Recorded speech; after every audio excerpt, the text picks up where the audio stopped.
So I said it is a practical approach to hyponatremia.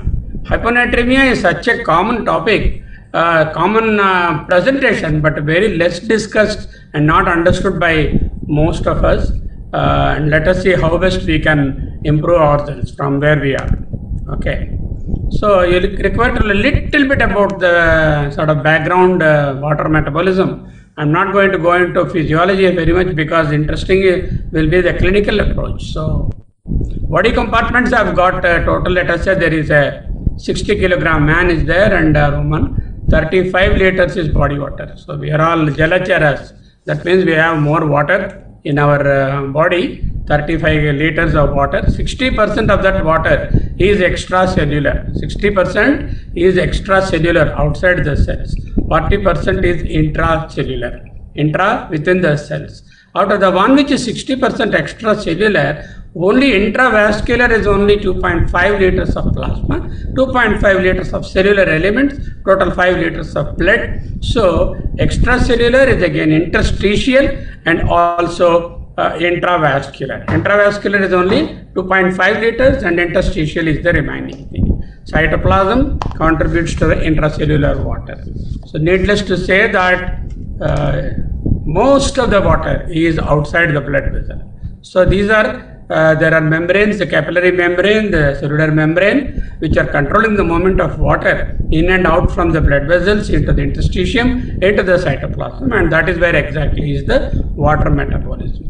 Generally, 55% is the body water in men and 50% in females, because females hold more of fat. Fat doesn't hold water. That is why the body water proportion is 50%, whereas in case of men, it is 55%. Okay, simple to understand. Now, there are electrolytes. Several electrolytes are there, anions and cations. The major extracellular anion, ECF anion, is sodium. Okay, the major ICF anion is potassium. Intracellular fluid anion is potassium. Majority of the anions, major anion in the extracellular fluid is the sodium, and then the intracellular fluid, it is the potassium. Again, calcium is equally distributed, magnesium slightly more within the cell, and chloride is the major extracellular cation. As far as the cation is concerned, chloride is the extracellular cation, and bicarbonate and phosphate, particularly phosphate, they contribute to the intracellular cation. So what did we understand? Extracellular fluid, sodium, chloride, sodium anion, chloride, cation. Intracellular fluid, potassium and phosphate. Okay, keep that in mind. Let's go further. So the osmolarity, you have to learn one word called the osmolarity. What is it? It is nothing but the oncotic pressure of the proteins and all the electrolytes retaining ability of the fluid to retain the fluid inside any particular compartment is the osmotic pressure, and that depends, principal determinant is sodium. Coming back to the slide, the principal determinant of the osmolarity, there are two words called osmolarity and osmolarity. Don't worry about the semantics there. This is what you require to know is osmolarity, which is liters per, expressed in liters, milliosmoles per liter. So depends upon the number of particles in the solution. And it is in a very tight range. This osmolarity, just like your temperature, is kept in a very tight range here. Sodium is the principal determinant. That's where we are. We are learning about hyponatremia. How do I know the osmolarity? Send the blood sample, ask them to give the serum osmolarity, they will give from the machine. Or the other way around is you can calculate the osmolarity also using certain ingredients. They are usually the calculated osmolarity and the lab osmolarity are almost the same, but in some situations they differ, and that is called osmolar gap. We require that in the acid-base metabolism. We are not going to go into that now. Let us say how I calculate the osmolarity. 2 times sodium plus potassium glucose divided by 18, 1 divided by 2.8. Why division by 18 and 2.5? Sodium and potassium are in milli-equivalents. Glucose is in milligrams. 1 is in milligrams. I want to make up them all of them into same units. Supposing you want to add 10 rupees and 5 paise. So you would like to convert the 5 paise into rupees and say 0.05 and then add, isn't it? Like that, sodium plus potassium into 2, sodium normally 130, 132, plus 4 potassium into 2 times, that is 136 into 2, and then glucose by 18, glucose let us say 81, 108 in this particular example, divided by 18 is 6, and 1 let us say is 14, that divided by 2.8 is 5, this is 11, this product is 272, 283 milliosmoles per liter.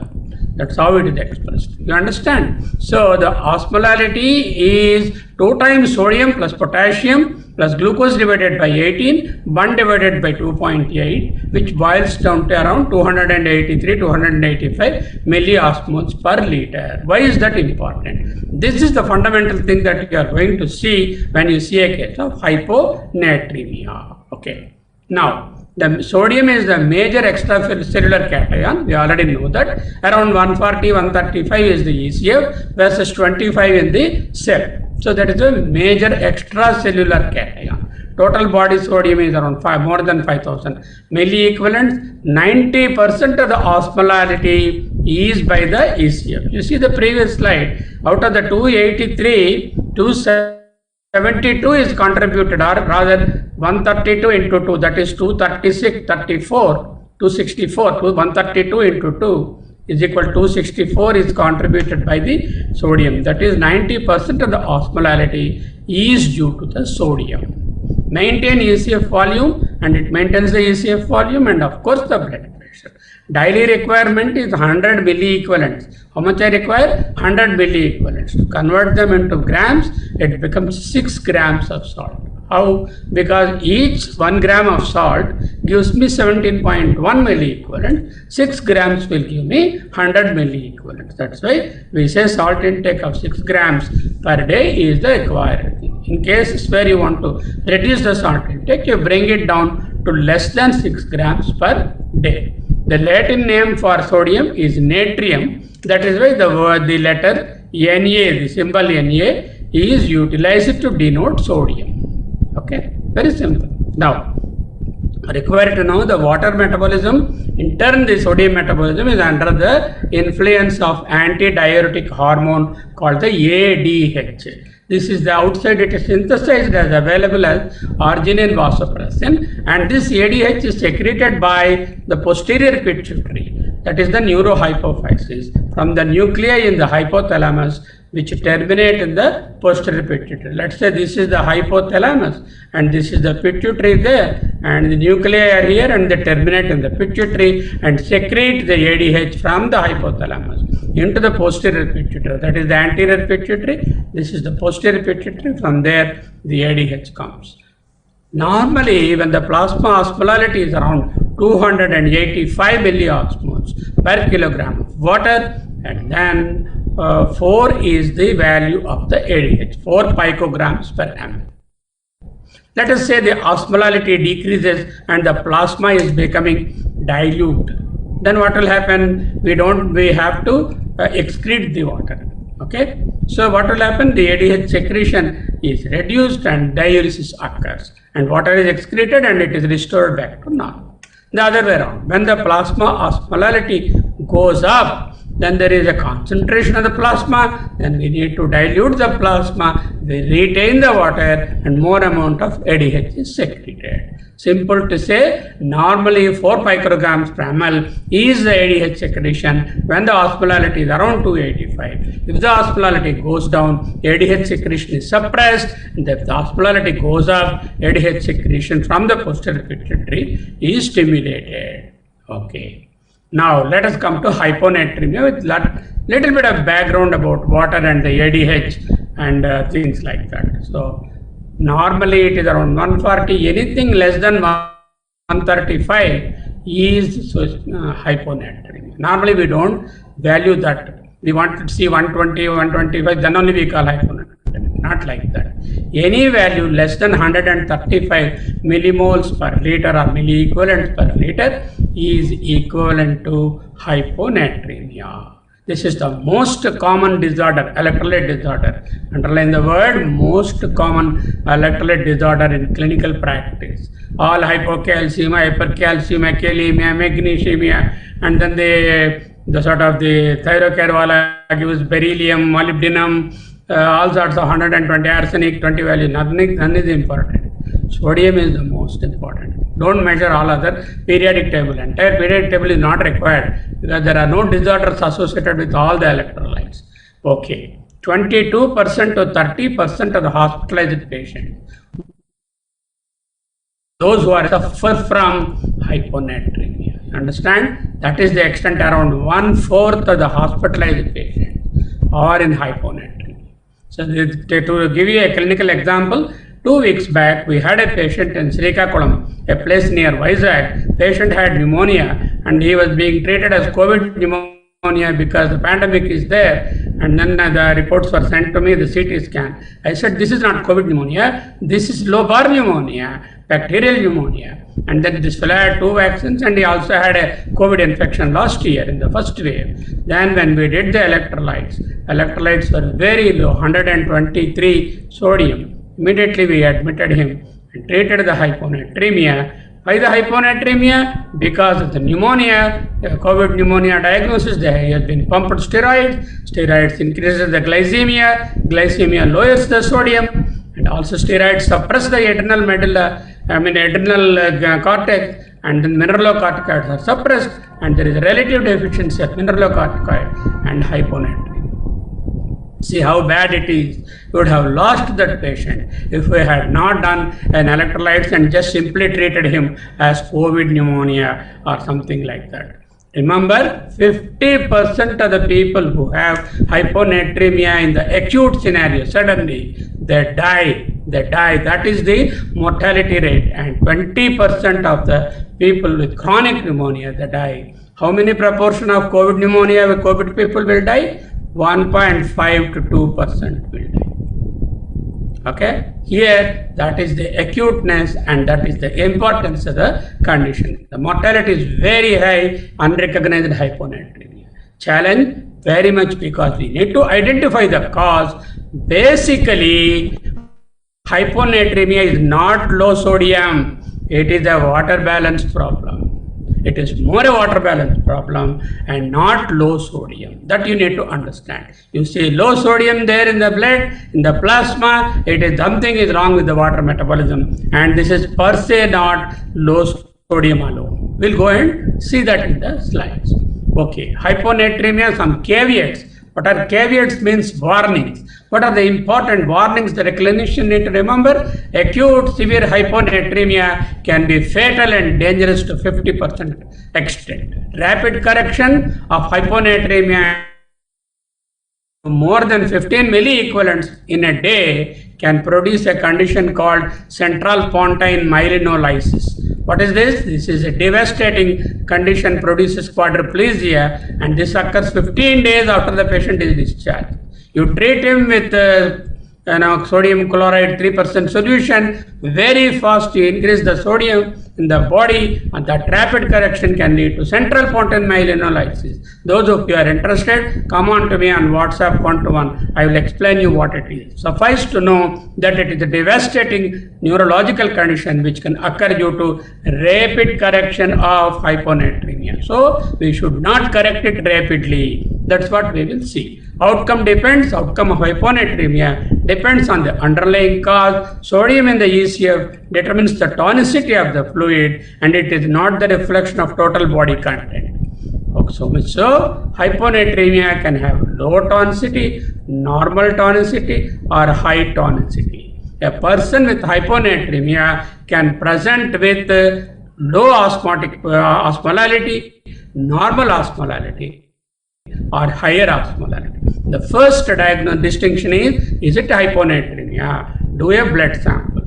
If it is less than 135, it suggests hyponatremia. And then you see what is the tonicity or the osmolarity. How do I know the osmolarity? If I have the value of sodium, if I have the value of potassium, if I know the glucose, if I know the bun, I don't have to go to the lab. I can use my formula 2 into sodium plus potassium plus glucose divided by 18 and bun divided by 8.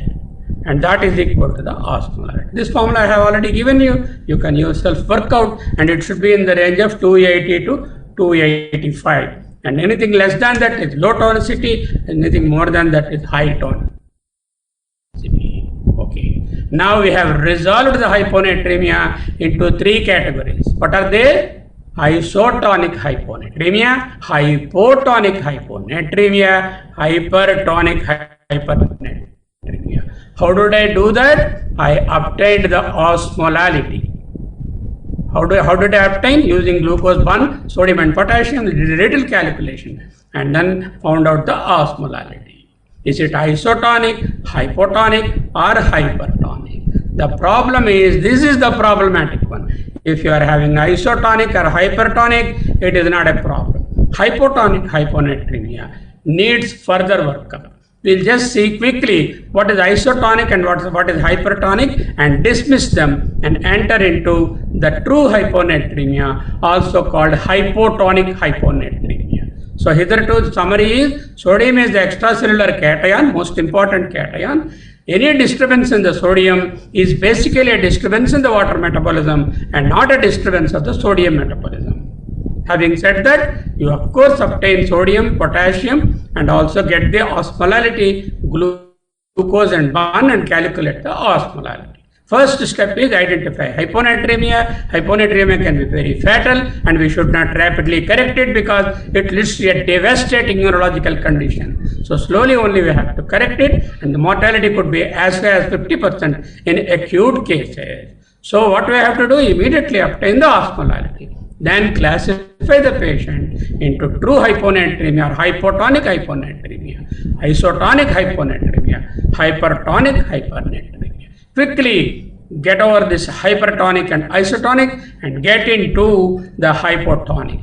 Okay, hyponatremia, if the tonicity is less than 280, that is what is called hypotonic hyponatremia, also called true hyponatremia.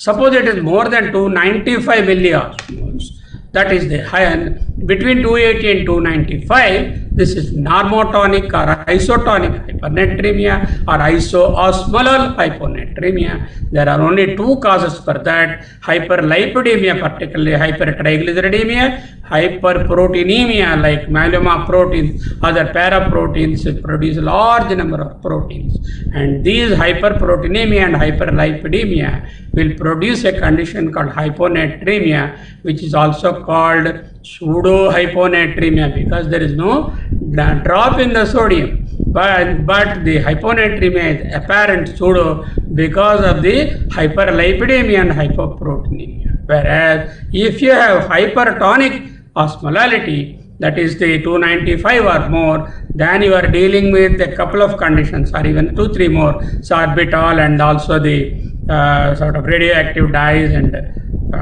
these things, hyperglycemia, ketonemia, mannitol, radioiodine, and then the sorbitol. These are the 5 causes, most important being hyperglycemia and mannitol. So what happened? I have a patient whose value is 128, let us say. I know it is hyponatremia. I did the osmolarity. I didn't run to the lab. I just worked out from the glucose, sodium, potassium, sodium plus potassium into 2 plus glucose by 18 and 1 by 8, and I got the osmolarity. If it is less than 280, I am in the true hyponatremia. If it is between 280 and 295, I am in the isotonic hyponatremia. The causes are triglyceridemia and paraproteinemia. Immediately do a protein electrophoresis and call the lipid estimation. You know the answer. Only 2 conditions can produce. Then hypertonic hyponatremia, 5-6 conditions: hyperglycemia, and then ketonemia, mannitol, radioiodine, and then sorbitol. These are the 5 conditions, very easy to distinguish. Others are rarer. Hypertonic mannitol and hyperglycemia are the common ones. Very easy to differentiate. These are treated based on the cause and no more further workup on those things as far as hyponatremia is concerned. Quickly look at them. Pseudohyponatremia or hypotonic hyponatremia associated with normal tonicity, that's the middle one there. Expansion of the ECF with isotonic fluids without sodium. Common reason is you are expanding the ECF by IV 5% dextrose as an isotonic fluid. Likewise, any isotonic fluid you are giving without sodium, it can increase the extracellular fluid and there will be dilutional hyponatremia. Likewise, the paraproteinemia and also the hypertriglyceridemia, they also dilute the plasma by their ability to retain water in the vascular compartment, and that results in not a true sodium test, but a dilutional hyponatremia. Correct the underlying cause. Treatment, sodium is restored to normal. I think you should have any doubt about pseudohyponatremia or isotonic hyponatremia. We did the sodium is low, then we did the osmolarity is isotonic. Is there any other isotonic fluid administered? If so, discontinue. Number 2, is there hypertriglyceridemia? Number 3, is there any paraproteinemia or multiple myeloma-like condition? Treat them. Finished. This entity is over. Now, hypertonic hyponatremia, the one on the right hand side there, more than 295 milliosmoles, and then increase the effectiveness of increase in effectiveness of the osmoles in the ECF. Means there are osmotic substances like glucose or sorbitol or mannitol in the thing, and they are very osmotic, and there is a shift of water from the ICF to the ECF. So water moved from the cells into the ECF. So there is this translocational hyponatremia. That means the fluid is translocated from the cells into the ECF. That is why it is called translocational hyponatremia. The commonest cause is hyperglycemia. There will be a 2 milliequivalents fall for every 100 milligrams of increase in the glucose above normal. If it is between 200 and 400. Suppose the patient has glucose more than 400, for every 100 milligrams, 4 milliequivalents. If it is more than 400, let us say 600, already 8 milliequivalents is lost there. Here, up to that, there is loss of, for every 100, 2 milligrams. In nutshell, hyperglycemia reduces the sodium, not by the loss of sodium, but because of translocation of the fluid, and this is called translocational hyponatremia, hyperglycemia of diabetes mellitus, and also you have ketonemia, sorbitol, IV contrast dyes, and also the mannitol, hypertonic mannitol also can occur. So this can also be treated along with the underlying cause. So what happened? We have completed the treatment of these conditions. These conditions are understood, and we are now going into true hyponatremia, also called hypotonic hyponatremia. Then we need to examine, being clinicians, the most important assessment is if you ask the student, the present postgraduate student, no sir, there is no bronchial asthma, there is no TB, there is no history of smoking, there is no history of this, that. But what about the volume status? That is the most important. If he is presenting the volume hyponatremia case, what is the volume status? How do I know? Look at the JVP, look at the skin turgor, look at the blood pressure, look at the tachycardia, look at the tongue. Is there increase in the fluid in the system or decrease in the fluid in the system? Is it hypervolemic situation or it is a hypovolemic situation? Very clear cut. A patient of cirrhosis, a patient of nephrotic syndrome, a patient of congestive heart failure, hypervolemic. A patient of diarrhea, a patient of vomiting, a patient of GI loss, a patient of fistula, dehydration. Okay, you can easily distinguish between dehydration and hypervolemia. If none of them are there, he is euvolemic. Then we need to classify them as hypovolemic, and then hypervolemic, and then euvolemic. And that is the next classification. After the tonicity, the next level of classification of hypotonic hyponatremia, is it hypovolemic or hypervolemic, or euvolemic. What are the other things I see? Wasting cachexia to find out whether the underlying conditions like insipidus or mellitus or malignancy or skin manifestations, nail changes of anemias, CKD, chronic carcinoma of the bronchus, any CKD changes like anemia and malignancy, and then lymphadenopathy, infiltrative malignancy disorders, fundus examination for the so-called diabetes, hypertension and papilledema. So these are some regular examinations that we all do, and then so apart from these important things, particularly volume assessment, other things are also important. Now what I do, then go back as a clinician, look for the symptoms and presenting signs of hyponatremia. What are the presenting signs? Primarily neurologic.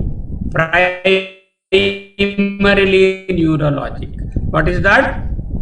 Lethargy, headache, confusion, gait disorder will be there. There may be associated vomiting and nausea as the cause or the effect of hyponatremia. Nausea and vomiting can be the cause, or they can be the effect of hyponatremia also. There could be severe hyponatremia can present with seizures, coma, brainstem herniation, and permanent damage and death. So to say, what is the presentation of a patient? Patient comes with headache, lethargy, confusion, gait disorder. This cluster of symptoms is very common presentation for most of the electrolyte disorders. So from the symptoms, it is very difficult to diagnose or pinpoint it could be hyponatremia. But seizures, coma, brainstem herniation could be very pointing to severe hyponatremia. How do I classify hyponatremia? Mild, if it is less than 135, moderate, less than 130, severe, less than 120. 135, 130, 120 are the three gradations of hyponatremia, biochemical grades of hyponatremia. The biochemical severity may not correlate with the clinical severity. Patient may have seizures, but hyponatremia may be here only, he may not have severe. So there is a discordance between clinical presentation and the biochemical hyponatremia. Remember that. So with very severe hyponatremia may not be very symptomatic, just as the case I told you, he was having 123, except that he is very complaining of weakness and some sort of fatigue. He doesn't have much of symptoms. That is what happens in most of the patients. Okay. What are the lab tests I ordered? A few weeks back, about a month back, Dr. Girija asked me about a patient, how to work up, what are the tests that we need to do in a case of hyponatremia. Immediately I said, get a plasma osmolarity, because that classifies the patient low osmolarity, isoosmolarity, hyperosmolarity. Also do sodium and potassium, 1 creatinine for your calculation, glucose uric acid for kidney assessment and calculation and hyperglycemia, urine sodium and potassium, remember, very important, and also urine osmolarity. So plasma osmolarity, serum sodium, serum potassium, urine sodium, urine potassium, urine osmolarity, fractional excretion of sodium. This is another test. Ask them for fractional excretion of sodium. This is nothing but you have sodium in the plasma and sodium in the urine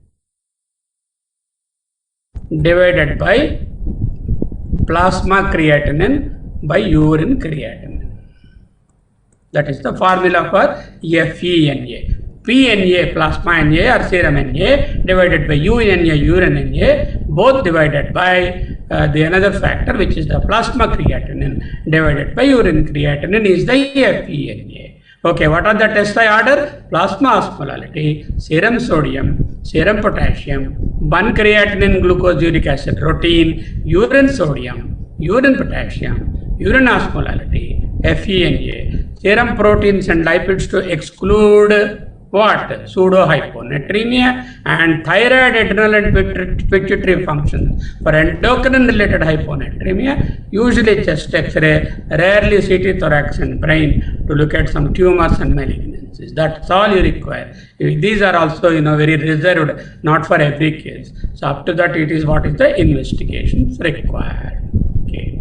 Now we have excluded isotonic, we have finished, and we also finished the hypertonic. Hypertonic is that mannitol hyperglycemia business. Isotonic is that other isotonic fluids, triglycerides, and paraprotein. That is over. Now we are with the true hyponatremia, also called the hypotonic hyponatremia. You label this as true hyponatremia. This true hyponatremia, clinically you have to classify hypovolemia, hypervolemia, euvolemia. Conditions example: hypervolemia, CHF, cirrhosis, nephrotic syndrome, all those things. Hypovolemia, dehydration, diarrhea, vomiting, fluid sequestration, all those things here. Okay. Whereas in euvolemia, none of these conditions will be there. So the next estimate is there a loss in the volume also? Is he hypovolemic? Is he hypervolemic? Is he euvolemic? Okay, we understood that. So euvolemic hyponatremia, that is the center one. Hypotonic hyponatremia with normal ECF volume, syndrome of inappropriate antidiuretic hormone. That means when you see a patient of hyponatremia and he has got hypotonic hyponatremia, that hypotonic hyponatremia volume is normal, you are in with only three conditions. Here, hypothyroid and adrenal. Only three conditions. Differential diagnosis: first, sodium is low, then tonicity is low, and then volume normal. If that is the case, then you are given with a differential diagnosis of these two and SIAD. What is SIAD? Inappropriately elevated SIAD, unregulated ADH secretion by the tumor or hypothalamus. Normally, as I told you, our ADH is dependent upon the osmolarity. Here, somewhere else, not from the pituitary or the hypothalamus or from other tumor, unregulated secretion is occurring, and that resets the osmostat. That is called reset osmostat. Or there is a mutation of the V2 receptors which handles the water movement across the cell membrane, both at the cellular level and at the renal level. And this could be one of the conditions. Now, not very important for undergraduates and practitioners, but nonetheless know that there is a condition called CAD where the sodium concentration is low, osmolarity is hypotonic, urine osmolarity is more than 100, concentrating ability is not lost, urine sodium concentration is more than 20, patient is euvolemic, there are no features of adrenal and thyroid. Because for all these, the DD is SIAD plus adrenal and thyroid. If you don't have these, you are in with a diagnosis of CAD. Okay, endocrine deficiency, very easy, you can pick up hypothyroid. Also, you can investigate for adrenal disease, and these reduce the cardiac output, and that increases the ADH release. Isolated glucocorticoid deficiency can occur, and treatment of the hormone disorder corrects the hyponatremia. So what happened now? We have excluded all these conditions. Here there are only three conditions: SIAD, and then hypothyroid, and then hypocorticism. Okay, adrenal cortex. All these are understood and excluded. Now let us look at hypervolemic and put that also aside. Okay, hypervolemic hyponatremia, differential diagnosis. Then if somebody has got hyponatremia and hypervolemia, of course hypotonic hyponatremia, and then you do a urine sodium. Urine sodium concentration, if it is more than 20, that means kidney is not able to excrete the urine, that kidney is at fault. There is more than 20, kidney is not able to reabsorb the sodium back, so urine loss of sodium is more. Acute renal failure, chronic renal failure is the answer. Suppose urine sodium is low, when the body is having hyponatremia, we expect the kidneys to conserve urine sodium and not excrete sodium, and that is not being done here because of the kidney disease. Here the body is conserving the sodium because there is a hyponatremia in the patient, and such conditions consist of heart failure, nephrotic syndrome, cirrhosis of liver, and all the things. Very easy now. Hypervolemic hyponatremia, you can easily distinguish by doing urine sodium. Is the urine sodium more? That means kidney is not able to conserve sodium in spite of there being hyponatremia. Sodium is lost in the urine, acute renal failure, chronic renal failure.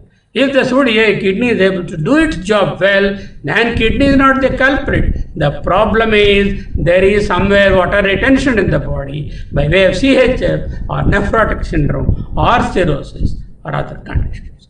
There is one condition called exercise-induced hyponatremia. Supposing you go for marathon, runners will be there, or you do excessive exercise. You replace with a hypotonic solution. What is the commonest hypotonic solution? No tonicity at all, water. You just go on drinking water and don't substitute electrolytes or drink some hypotonic solutions. You end up in exercise-induced overwater, and then hyponatremia will be there. You would have lost both sodium and water during exercise, but you only replaced the water, did not replace the sodium, so that is exercise-induced hypernatremia. Okay, so how much? If you drink about 1.5 liters in 1 hour, water or hypotonic fluid, that is good enough to produce hyponatremia, exercise-induced. Also, exercise triggers a substance called interleukin-6, the same one that you measure for your COVID marker. And that interleukin-6 is muscle-derived, that can also produce hyponatremia. One reason for COVID patients having hyponatremia is because of the high interleukin-6. Okay, now what happened? We have now completed hypervolemic and euvolemic, and we differentiated this based on urine sodium. The urine sodium is less, that means it is congestive heart failure and all. The urine wastage of sodium is more, it is renal disease. So we finished euvolemic and hypervolemic. Now we are left with the typical hypotonic, hypovolemic hyponatremia. That is the one more important for all of us. Hypertonic, hypotonic, hypovolemic hyponatremia, hypotonic. There is water is lost, sodium is more lost. Where can it be lost?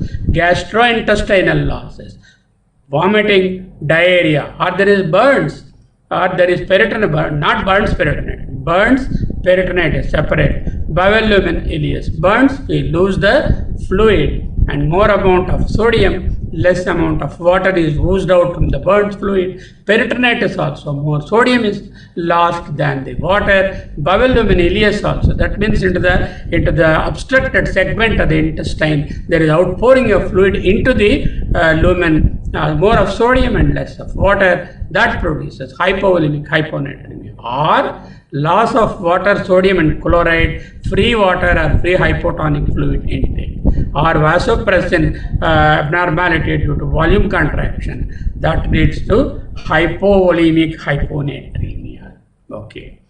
What is the osmotic diuresis? Means excretion of osmotically active non-reabsorbable substances like glycosuria, ketonuria, bicarbonaturia, metabolic alkalosis. Those are the conditions which produce osmotic diuresis, because some osmotic substances are there in the urine, water has to go along with it. When water is going, sodium also is lost, and that results in osmotic diuresis with hyponatremia. There is a condition called cerebral salt wasting. It is a rare condition. You don't need to know much about it. Save the information that it produces hyponatremia, it produces hypovolemia, and there is inappropriate natriuresis. The reasons could be intracranial subarachnoid hemorrhage, trauma, craniotomy, encephalitis, meningitis. That is why people with encephalitis and meningitis, people with subarachnoid hemorrhage, you measure the electrolytes, there is hyponatremia.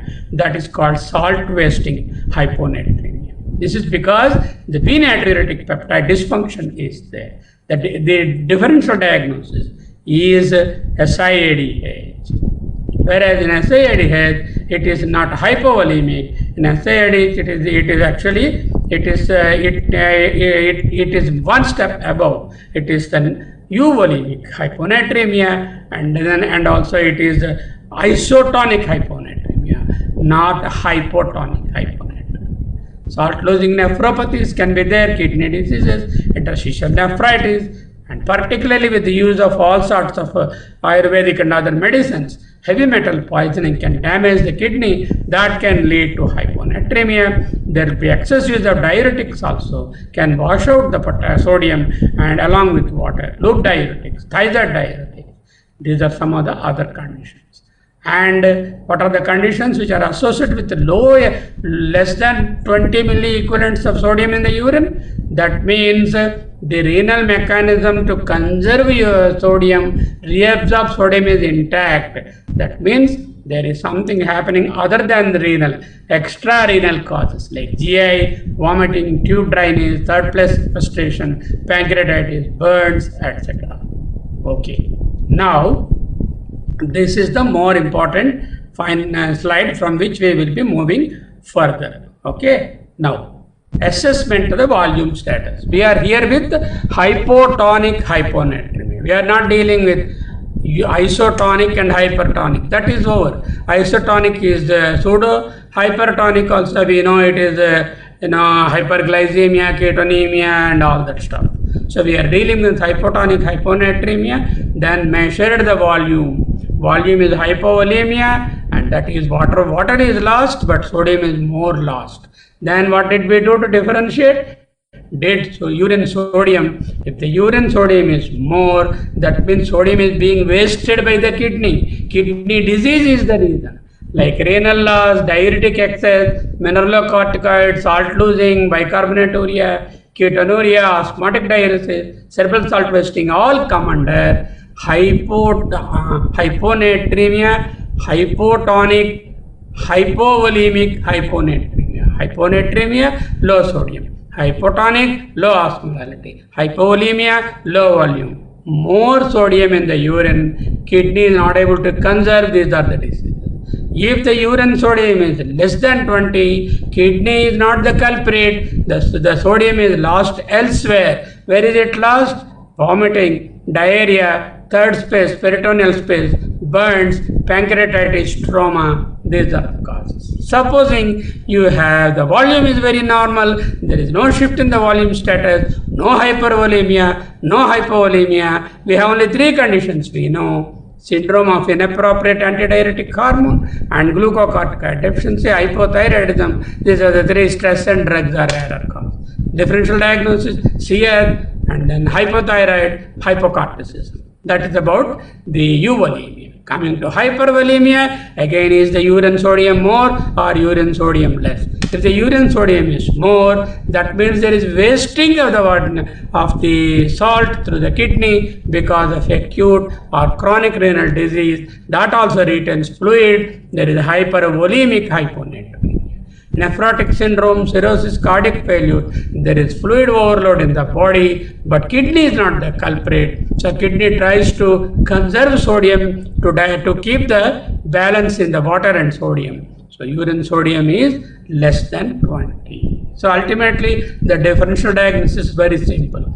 First you have the hyponatremia, then you measure the tonicity, classify them as hypotonic, normotonic, isotonic, hypertonic, hypertonic. Separate hypotonic you take, and then you look at the volume. If the volume is hypovolemia, euvolemia, hypervolemia. Volume is low, what is my sodium in the urine? Urine sodium is wasting is more, renal diseases and all that list here. If the sodium is not lost to the kidney, but lost elsewhere, vomiting, diarrhea, burns, pancreatitis, etc. If it is euvolemic, then only three conditions. Glucocorticoid, deficiency, hypothyroidism, CR. Whereas when you have hypervolemia, is the kidney losing the salt? Yes, then it is acute or chronic renal failure. Kidney is not losing the salt. On the other hand, tries to conserve. There is over volume, expansion in the body, common causes, cirrhosis of liver, nephrotic syndrome, and cardiac failure. So very easy once you know how you go about these things. Now I have to treat. So how do I treat? Serum sodium 135, I said is the cutoff, less than that is hyponatremia. Is the patient acutely symptomatic? The first question. Confusion, ataxia, seizure, obtundation, coma. That means an emergency. You can't go on doing all this work. First you have to treat that fellow.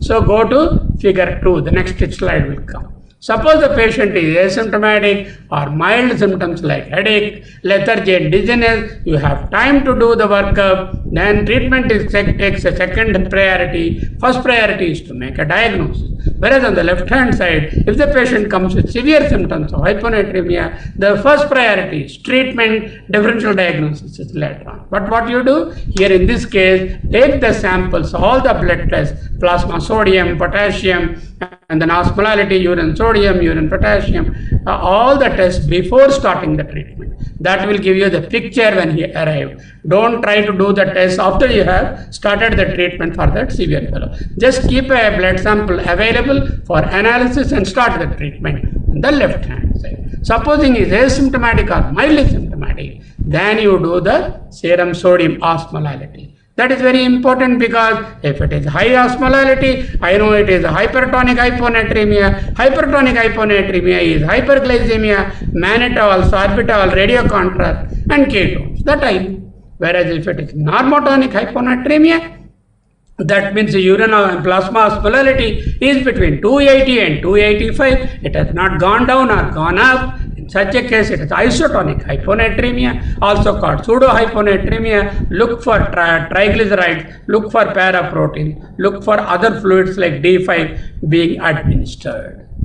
Okay, now we are here where there is a hyponatremia as well as a hypotonicity, that is less than 280. This is called hypotonic hyponatremia or true hyponatremia. Then you need to assess the volume status. How do I do that? Vital signs, orthostatic blood pressure, jugular venous pressure, skin turgor, mucous membrane, peripheral edema, blood urine nitrogen, uric acid. These will tell you whether it is waterlogged or water deficient or normal. So now you have got three categories. One category is low volume fellow, the other is U volume fellow, the other is hyper volume fellow. Let us start with the hyper volume fellow. Hyper volume fellow could be due to kidney disease, could be due to congestive heart failure, group of three. How do I know? In kidney disease, the body is not able to conserve the sodium. There is excretion of sodium is more because of renal failure, and then you go and treat the renal failure. Supposing the body is able to conserve, kidney is able to conserve, it is a question of heart failure, cirrhosis, nephrosis, hypoalbuminemia. The treatment is diuretics, fluid and sodium restriction. Here fluid and sodium restriction alone, here you have to use the diuretic.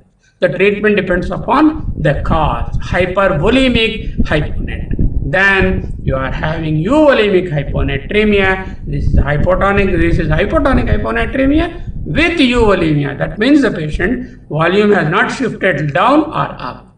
Then again you do the urine sodium. Urine sodium excretion is more than 20 in all these cases. Urine sodium excretion is more than 20. To differentiate them further, you do a urine osmolarity. Urine osmolarity more than 100, less than 100, variable. Here the conditions are SIAD, hypothyroidism, adrenal insufficiency. Whereas urine osmolarity is less than 100, then you have compulsive water drinking, primary polydipsia, diabetes insipidus. These are the conditions, beer proteinemia and other.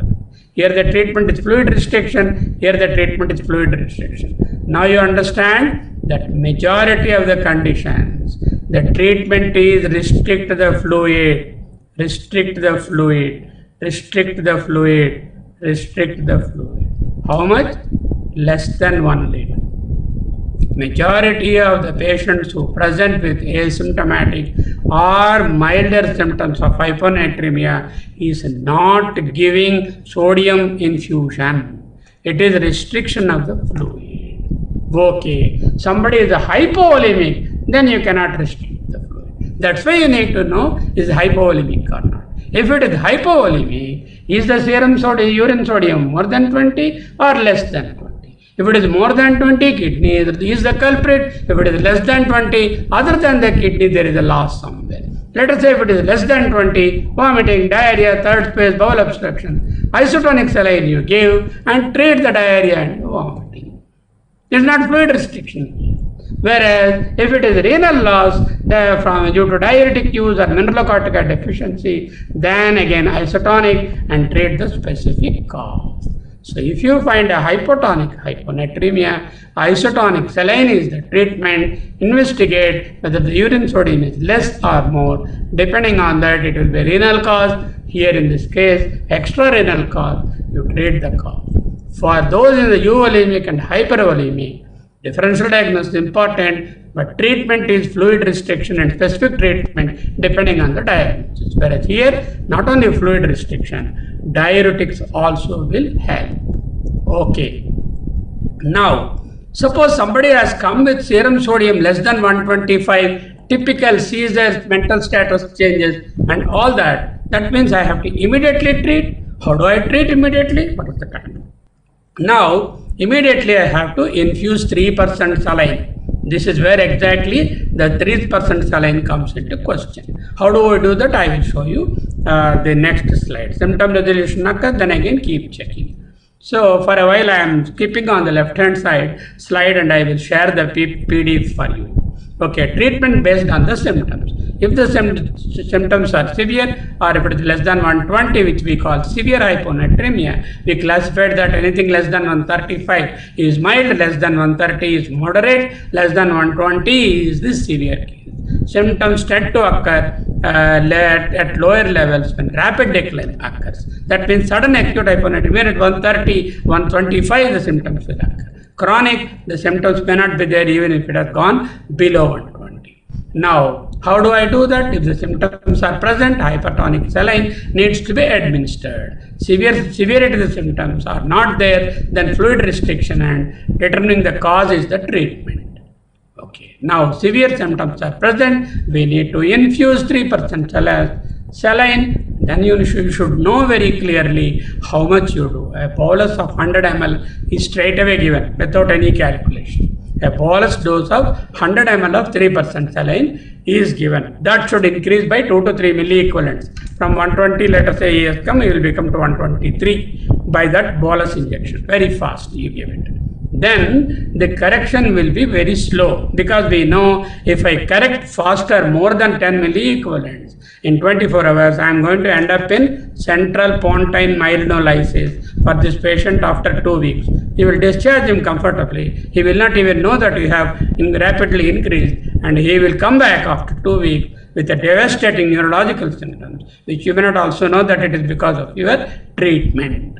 And that is very important. No more increase of more than 10 milliequivalents. Try to keep it as 8 milliequivalents will be better. So how do I do that? So no more than 100,500 ml of fluid per day. That is there. And now this is how I calculate. Sodium deficient has to be calculated.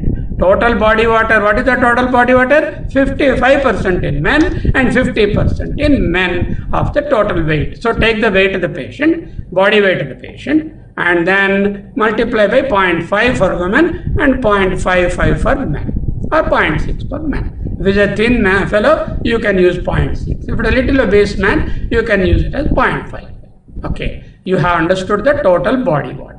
And that has to be multiplied by desired sodium by minus the actual sodium. Let us take an example and work out.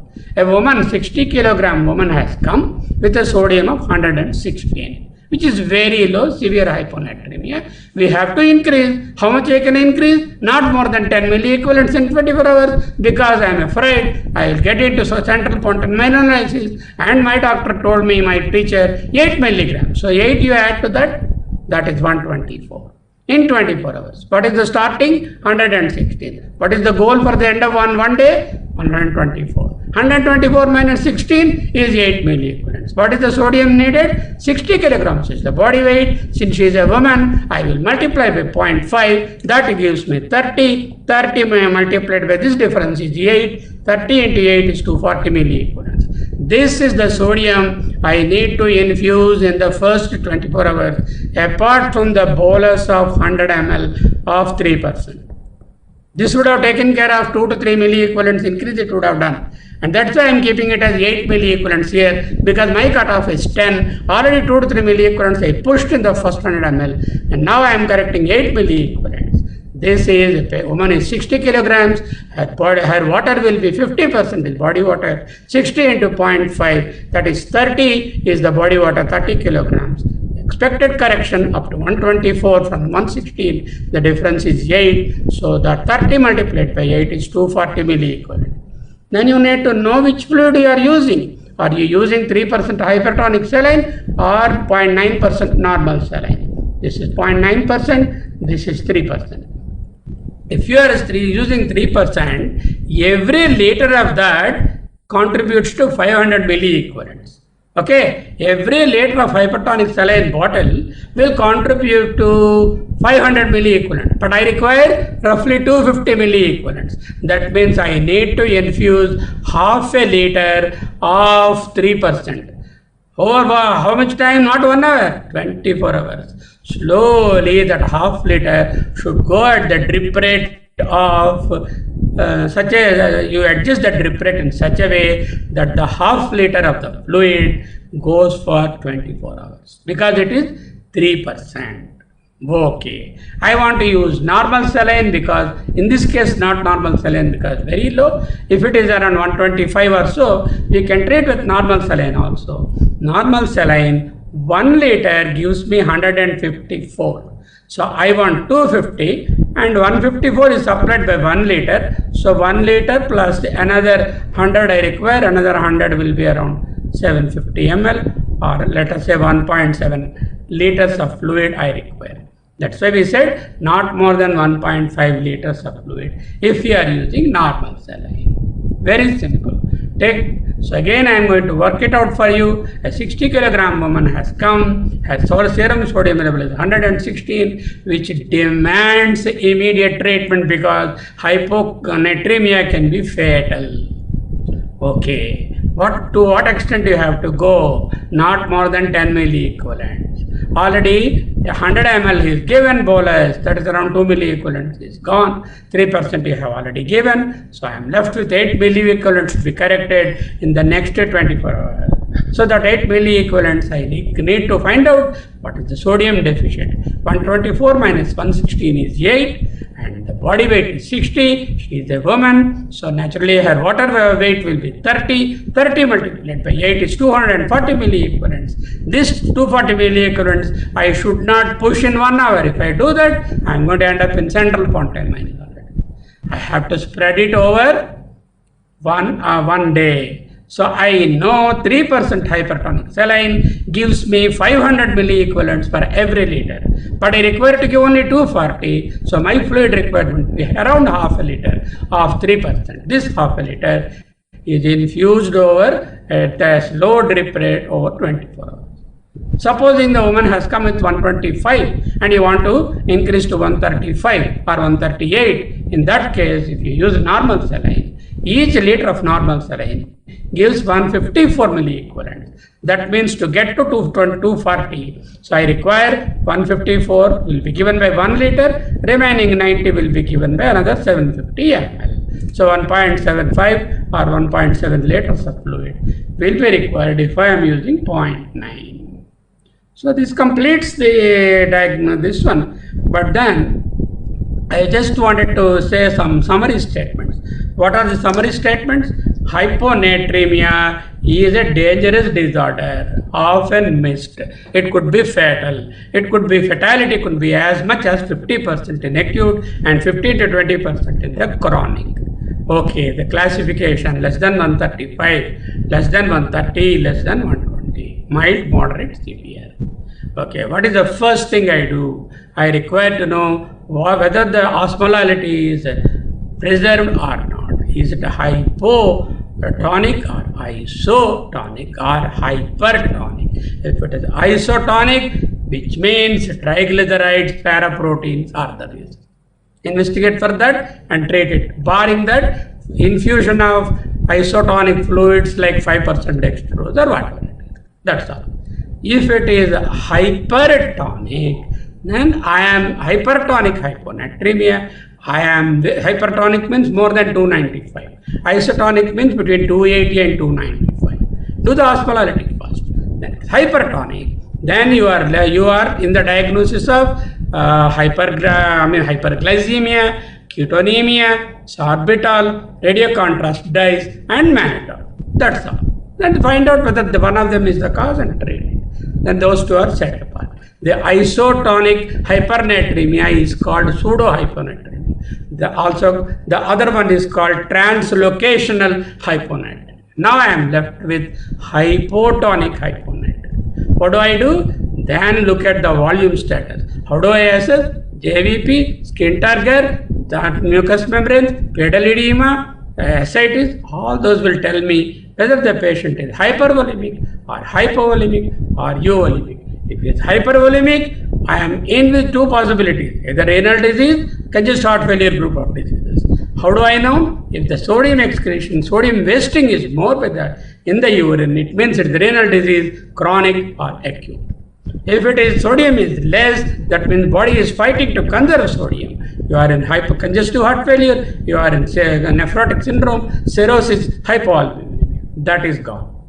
Now you have hypotonic hyponatremia with euvolemia, that is in the center. That means volume is not disturbed, neither dehydrated nor over volume, and such a patient only three diagnoses are possible: CAD, hypothyroid or hypocorticism.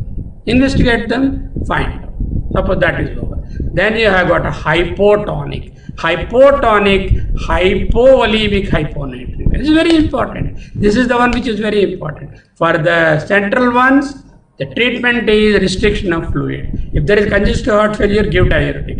No infusion of 9.9% or 3% sodium chloride.